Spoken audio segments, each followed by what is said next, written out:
I wanted to make a video about my fitness journey. Yeah, sounds good.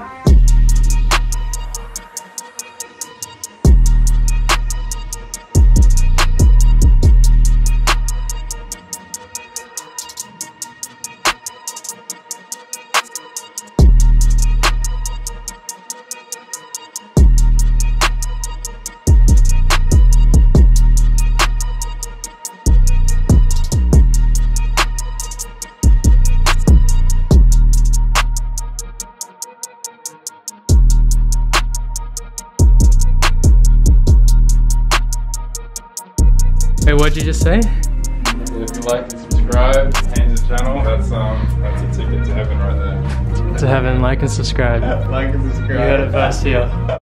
Like most people, I've always wanted a six-pack. I've always wanted abs. And I know technically we all have abs, but you know what I mean. I wanted visible abs. And so I can't believe that I'm finally making this video. So this was me in April of 2022. This was me in January of this year, 2023, after nearly a year of working out. And this is me currently.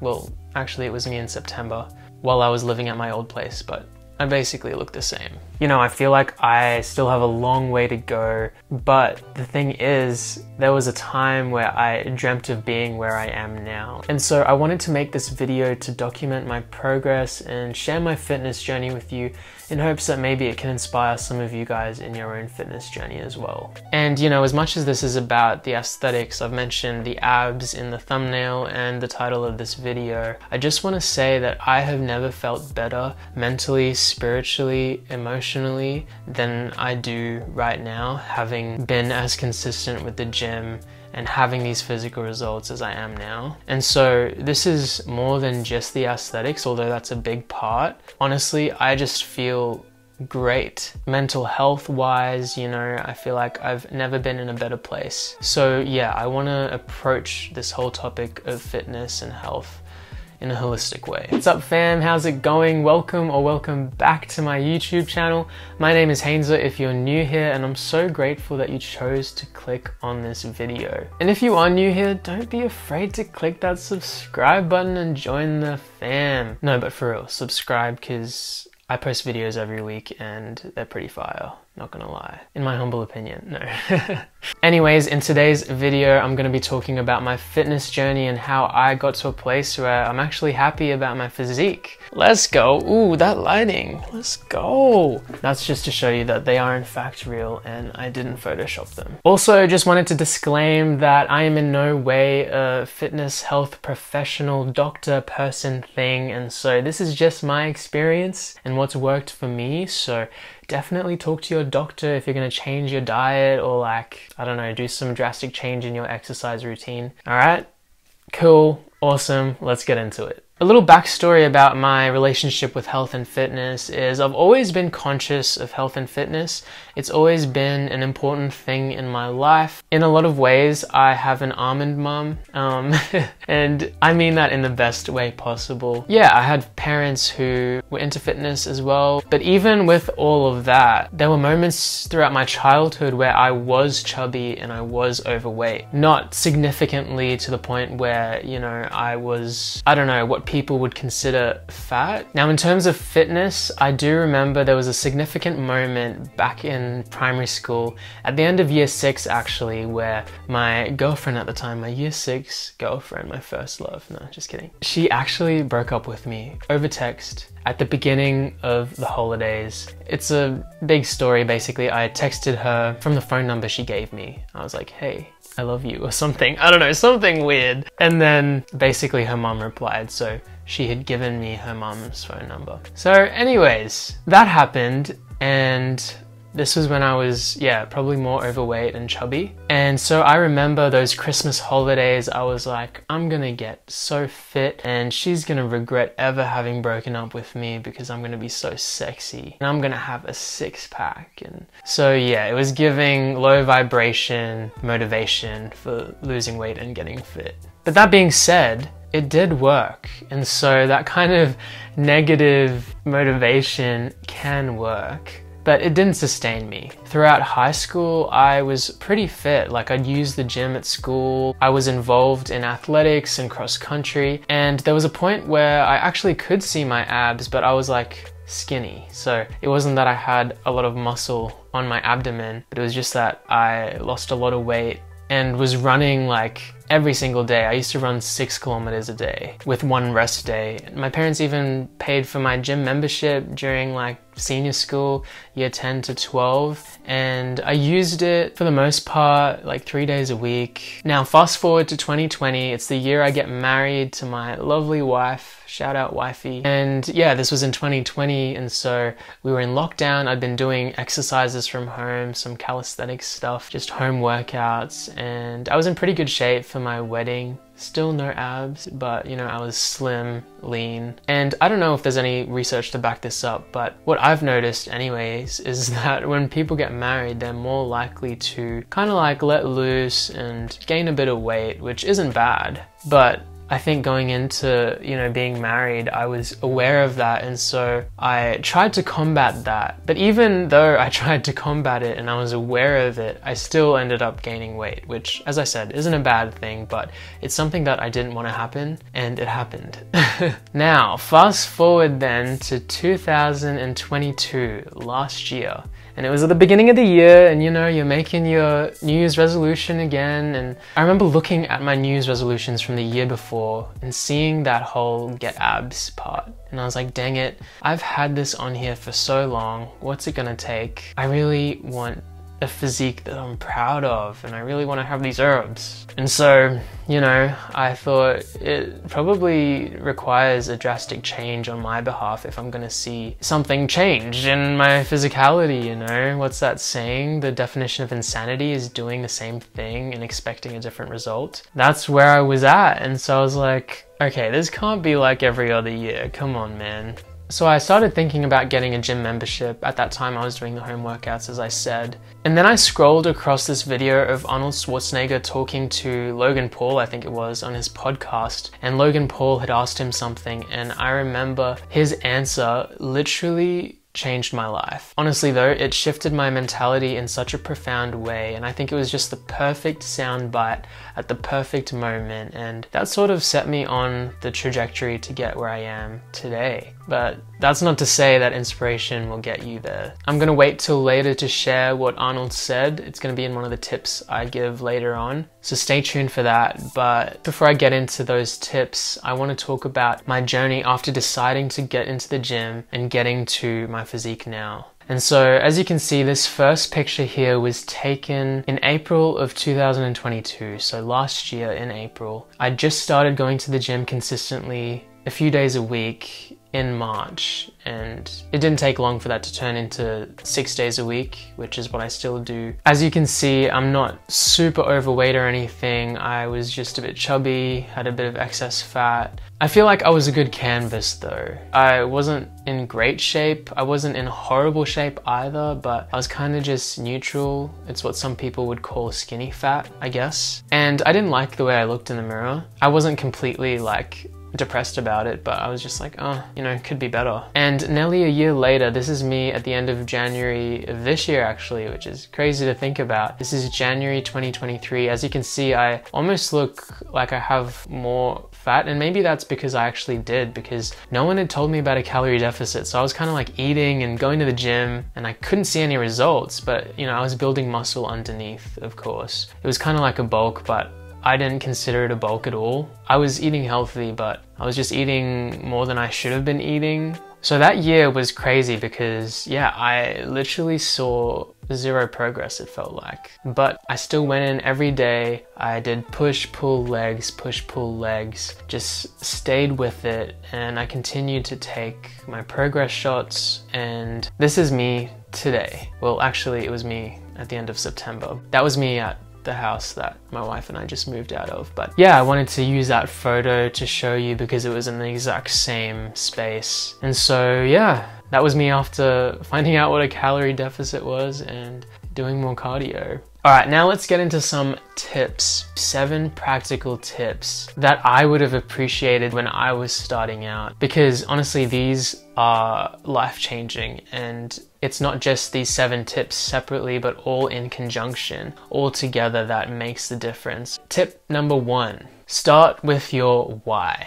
Why do you want to get in shape? Is it because you want to show your ex-girlfriend who just broke up with you how sexy you are? Or do you genuinely want to be healthier? It's important to get to the bottom of your why. And you know, I just want to say it is nuanced. We're a mixed bag. Some of our motivations aren't the best and they're mixed with the good motivations. And so I'm not saying that, you know, there's not going to be any of that vanity involved, because there definitely is. But what I would say is to really lay down a foundation that's going to last. For me, I'm a follower of Jesus, and so I believe my body is a temple for the Holy Spirit, and that I've been given this body as a gift to steward it, and I want to be the fittest, most healthiest version of myself for the glory of God. I think it's important to start with this step because it will set you up for the road ahead. Next tip number 2, is get a gym membership. As I mentioned with my backstory, I had gotten a gym membership while I was in high school, but it was paid for by my parents. And so while I did my best to use it as much as I did, me actually investing into a gym membership out of my own income actually made me more motivated to use it. If you want to take this fitness thing seriously, you've got to make the investment. Invest in yourself. Next tip number 3, is find a mentor. And what I mean by this is find someone, whether it's a personal trainer or a friend, ideally both. Shout out to my personal trainer TK, who by the way was the person holding the camera for those epic shots at the beginning. That was actually this morning for my workout with him. Love you, bro. Getting a mentor, someone who can show you the way, is super helpful. Get this from the start. Like when I went to the gym, I looked at the free weight area and I was like, oh, I don't even know where to start with all of the dumbbells and all of that. I'd never used any of that. I'd always used machines before. And so even before I started training with my friend and personal trainer TK, I got a personal trainer at the gym I was at, and he just so happened to be the fittest guy there. And so I knew that he knew what it took to get him to where he was. And I think that's important. Get a personal trainer or a mentor who looks like how you want to look, who maybe has a similar lifestyle to the lifestyle you want to have. And you know, another thing about this tip is that, like I mentioned earlier with the calorie deficit, it wasn't until I spoke to a friend who actually had abs that were showing that I learned about the power of a calorie deficit in terms of, yeah, getting your abs to show. Shout out to my friend Glenn. I honestly would not be making this video without him and without the other personal trainers I mentioned as well. I get it, not everyone can afford a personal trainer. I'm blessed enough to be able to afford it. Find someone who is in a good price range. You only need to see them every fortnight, not every week. I highly recommend fortnightly. But you need someone who's going to show you the ropes. Plus, having people be part of your fitness journey will keep you accountable, which is my next tip. Tip number 4, get accountability. A personal trainer, as I said, is a great way to keep yourself accountable. But if you can't do that, ask a friend. Is there anyone else in your life who wants to get fit or who is already where you want to be that you could go to the gym with? Get a gym buddy. Me personally, it was the personal trainer, but also it was social media. I've literally been posting my workouts every single day on my Instagram stories since I started consistently working out 6 days a week. And it's just been over a year and a half that I've started going to the gym. And that's been a means of accountability for me. So shout out to all of my Instagram story viewers. You guys were keeping me accountable and you didn't even know it. So there you go. You don't even need friends. You just need you just need an Instagram account. No, I'm kidding. Friends are important. But you know, if you don't have gym friends, because here's the thing. Some people love going to the gym with people. Me personally, I don't. Like, gym is my place to just vibe out with myself, put on a good John Mark Comer podcast and just transcend and lift weights. Honestly, sometimes I don't even be listening to anything. I just put my noise cancelling earphones in and I'm listening to silence. So yeah, if you don't want to go with anyone, you can always utilize the internet to keep yourself accountable. Next up is tip number 5, and this one is cliche, but it's so true. Consistency is key. I honestly can't remember the last time I've missed a day of gym. I go 6 days a week, as I said, and even if I miss a day during the week, I have Saturday night as my catch-up day. I haven't even needed to use that in a while. It's just so in my system, and the way I was able to do that is by getting up at 5 every morning. I made a commitment that I was gonna be consistent. I was gonna show up every single day. Even though I had work, I had my social life, I had music, my career, all of that, even content, I was gonna prioritize fitness despite all of that. And the only way I could get myself to do it was to set an alarm for 5 a.m. every single morning and just force myself to go. And glory to God, you know, that really ingrained this habit in my life. And so now I don't even think about it. I'm like, oh yeah, I've got to go to the gym today. Like, it's going to be done. Whether I do it after work now or in the morning, like, it's gonna get done. And the thing with making that habit stick is that I would go to the gym even if I went to bed at like 1 a.m. the night before. I disciplined myself to do that, and so on the days where I was like dead, I would still go, and I eventually learned that, hey, I've got to get up early.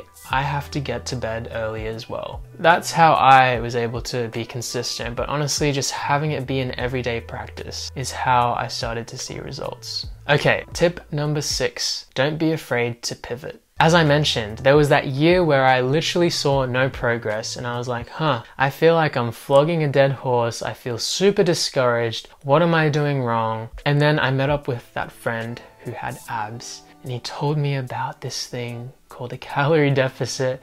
And so I pivoted my diet. And the good thing about this part is that because I already had this discipline of going to the gym every single day, results were inevitable. I just needed to pivot, and being consistent gave me that room to pivot and try different things because I was already going 6 days a week. It's way harder to pivot and see if that pivot was the right pivot if you're not even consistent. Alright, the final tip of them all, number 7. This one might sound a little counterintuitive, but hang in there with me. It's forget about your goals. Forget about them. And instead, as James Clear would say, focus on your systems. Guys, I'm reading Atomic Habits right now, and I'm loving it. It's confirming a lot of what I've already been learning in my fitness journey specifically as well. So yeah, it's been so good so far. This whole idea of systems, focusing on how to get to goals instead of the goals. As I mentioned, every single year I would put get abs on my New Year's resolution, but I never put down what I needed to do to get there. And so what I should have been writing on my New Year's resolutions is to go to the gym 6 days a week. So I guess this is not really forget your goals, but focus on habit goals, on what you can do every single day in little increments day by day to reach the big goals. And I don't think it's bad to keep those big goals as well, but don't focus on those big goals. And something I want to add for this is, yeah, make it a lifestyle. Which leads me to that quote I said I was going to share at the end of this video. So I'm scrolling through TikTok one day randomly, knowing that something had to change for me to get abs and thinking about going to the gym, getting a gym membership. And I come across this soundbite, this little clip from the Logan Paul podcast Impulsive, and he's talking to Arnold Swartznagger, and he asks him, why do you still go to the gym? After all these years, after all the awards and accolades and everything, you've made it, why do you still go to the gym? And he asks Logan, well, why do I still have breakfast every day? I had breakfast 10 years ago. Why do I still do it today? Why do I still sleep? You know, it's just a way of being. It's part of my life, and I'm gonna work out and enjoy working out until the day I die. And I remember that just like shifted my mindset. It was honestly like something clicked, and I was like, what if I just make this part of my life? Whether or not I get abs, let me just make this a goal to work out every single day, and we'll see how we go. And here we are. The results just came. I wasn't even necessarily seeking after the abs per se. I mean, I was a bit, but you know what I mean? Like, I was wanting to make this a part of my lifestyle. Not to sound cheesy, but I had to fall in love with the process. Because at the end of the day, if I'm going to the gym every single day and I absolutely hate it, all for the sake of getting abs, well, when I get those abs, they're not gonna last very long because I hate the gym, I despise the gym. And so I had to fall in love with going to the gym. I had to fall in love with waking up early. And now I can honestly say that I look forward to it every single day. And so it's easy. I can get these results and further results down the line because I love the process. Shout out Arnold Swartznagger, what a legend. Honestly, he changed my life with that quote, for real. Anyway, that brings us to the end of this video. Oh my goodness. Guys, thank you so much for listening to my journey. I really appreciate your time, and I hope this video was helpful. I hope that it inspired you to take the steps needed to discipline yourself to get where you want to be with your fitness. Be sure to give this video a thumbs up if you enjoyed it. That really helps the channel, and let me know your thoughts down below. I'd love to hear about your experience, your own fitness journey, and where you're at, and yeah, let's connect. If you made it this far, you're the real MVP. It was a bit of a longer one this week, so yeah, I really appreciate your time. I'm gonna end it there. I'll see you in next week's video. Peace for now.